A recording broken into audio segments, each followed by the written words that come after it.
Hi guys, it's Danny. Alrighty, today we're gonna discuss about propagating Phalaenopsis orchids by separating the keikis from the mother orchids. And in this case, we are dealing with a basal keiki. Phalaenopsis orchids can produce spike keikis as well, but they also can produce keikis coming from the stem of the orchid. Now, first of all, you don't necessarily need to separate the keiki from the mother plant. If the mother plant has a good root system and is healthy, it is perfectly capable to put her energy into growing this keiki until he produces roots of its own. But for whatever reason you might want to separate them, maybe to share with a friend or have two of the same plants, this is how I would go about it. First, we need to make sure that the keiki has roots of its own. If we separate it too early before it starts to produce roots, we might end up setting back the orchid or actually killing the keiki. He might not be able to sustain himself. So looking at mine, I can clearly see that we have two roots right here. They're aerial roots, but also we have some roots going into the pot. And the roots are quite long. I would say that if your keiki has about 5 roots or so, and they measure about 10 centimeters or even more, you're pretty safe to separate the keiki from the mother orchid. The first step is to unpot the orchid, so I will go ahead and do that now. If you have a root-bound orchid, it is a good idea to soak the media and soak the roots so they become more flexible. But since my orchid is not pot-bound and also this type of pot really is easy to work with and the roots come off easily, I will not soak the media. So the way to unpot this orchid is to find a place close to the base of the orchid. Never pull on the leaves because you might break them. And try to pull up. So as I was saying, my orchid was not pot bound in any way, so it was easy for me to remove it without soaking the media. Clean the roots as best as you can from the old media, just so you can see better what you should do. Now that the media and the pot have been eliminated, I can clearly see where this keiki is actually attached to the mother plant. And I'll try to give you a close-up so you can see as well. So here it is. I hope you can clearly see this. The keiki will usually have a bit of a stem between the mother orchid and the rest of the keiki. So this is where you should cut the keiki.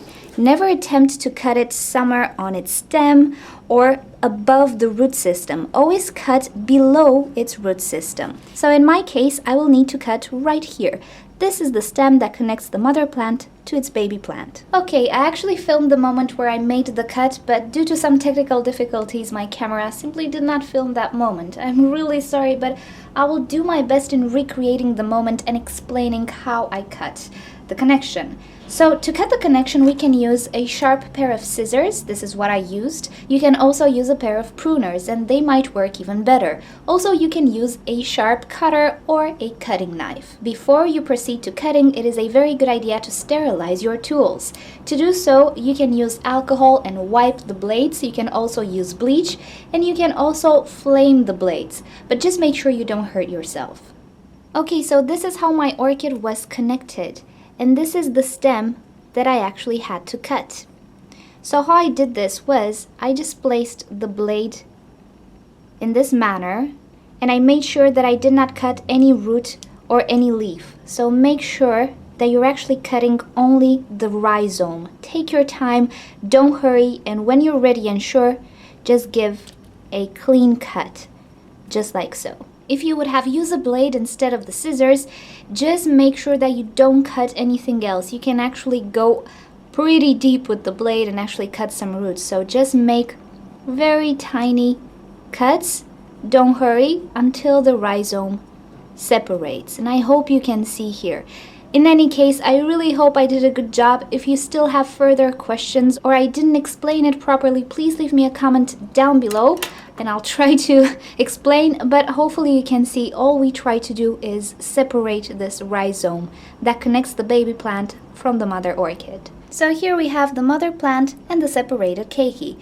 Now let's take a look at this rhizome. Hopefully you can see we still have some green substance to it, and this is because the keiki is connected to his mother. And because this is an open wound, it is prone to getting infected and develop all sorts of diseases. So I will try to seal it off before I go ahead and repot these orchids. To seal a wound, I usually like to use ground cinnamon or powder cinnamon, however you want to call it. It's the one you usually find in the supermarkets. I'll also use a Q-tip to make my life easier. I will just take a bit of cinnamon and press the powder on the cut wound. Just like so. Try to not get the powder on the root system. You only need it on the cut wound. Now, depending on how you grow your orchid, you can go ahead and mount your seedling or pot it up. You can obviously use the old pot as well, but make sure that you change the media just to provide brand new media which will last you longer. So now you can proceed to pot up the keiki in your preferred way. And here is my keiki potted up. Now, when you pot it, I would actually leave the keiki a little bit on top of the media, because you need this cut wound to actually dry off. So when you water it now, maybe water it from below, but try to not get this area wet for a week or so, just to make sure it properly dried and calloused over. Another thing to consider is aerial roots versus the roots that were in the pot. It sometimes happens that aerial roots, if they are tucked inside the media, will not cope so well because they're not adjusted to that high humidity. So I usually prefer to let them be aerial on top of the media, and whatever roots were already in the media, I just place them inside the pot and cover them with media just like so. The care for this keiki now is pretty much the same as for the mother plant as well. It takes the exact same care. Just make sure that whenever the media is dry, give it a watering. Don't let it stay dry for too long. This keiki is not very mature just yet. It needs a little bit more attention than a mature plant, but it's not awfully hard to care for. Another thing to consider is that if your keiki has a flower spike, it might be a good idea to actually cut it off and leave the keiki have more energy into establishing into the new pot, new media, and life on its own practically. So I will go ahead and cut this flower spike and then just care for this orchid normally. The mother plant can also be potted in the same way or mounted, depends how you usually grow your orchids. Okay everyone, I hope you enjoyed this video and you found it useful. If you'd like to see more videos from me, simply subscribe to my channel. I post on a daily basis. If you have further questions regarding propagation of basal keikis, just leave me a comment down below and we'll talk more.